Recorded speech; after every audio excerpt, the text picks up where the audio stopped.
Good morning. I'd like to thank you all for being here. Thank you to Corsicana ISD for allowing me to use this space. Please understand that what I'm going to say today are my words. This is not coming from Corsicana ISD. First, thank you all from the depths of my heart for all of your prayers. They have given me and my family strength during these very difficult and trying times. Thank you for all the meals, the cards, the ways you have assisted us financially, and everything else you've done. And I'm so very, very grateful. I will be reading a short statement, but I will not be taking any questions. On Thursday, August 15th, during lunch, I heard our behavioral teacher call on the radio to administrators for assistance. When I arrived, the teacher and students were outside the classroom. One student was holding his head, having been assaulted by the student remaining in the classroom.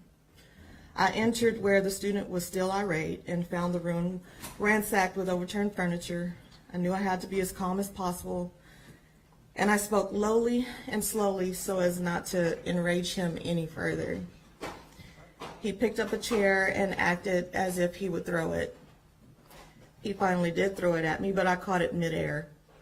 He picked up another chair to throw at me when another assistant principal entered the room.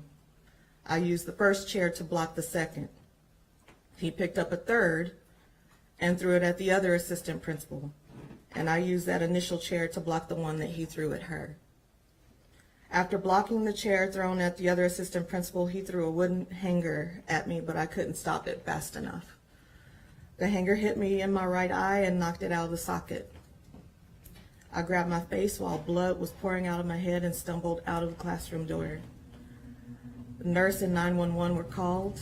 I asked for my cell phone to call my husband to come get me, not realizing the extent of the damage. When paramedics arrived, they determined I would need to be airlifted to Parkland Medical Center in Dallas. I underwent surgery as soon as possible, and doctors were able to reinsert my eye. However, they determined I had been blinded and currently believe that my damage is permanent. I will have to have an additional surgery to repair my eyelid because doctors are believing, I'm so sorry.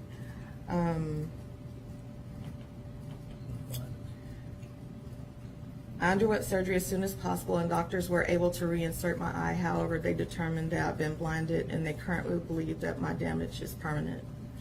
I will have to have an additional surgery to repair my eyelid, and because doctors are believing my blindness to be permanent, removing my eye may have to be an option. I'm still believing God for a miracle for restoration of my sight.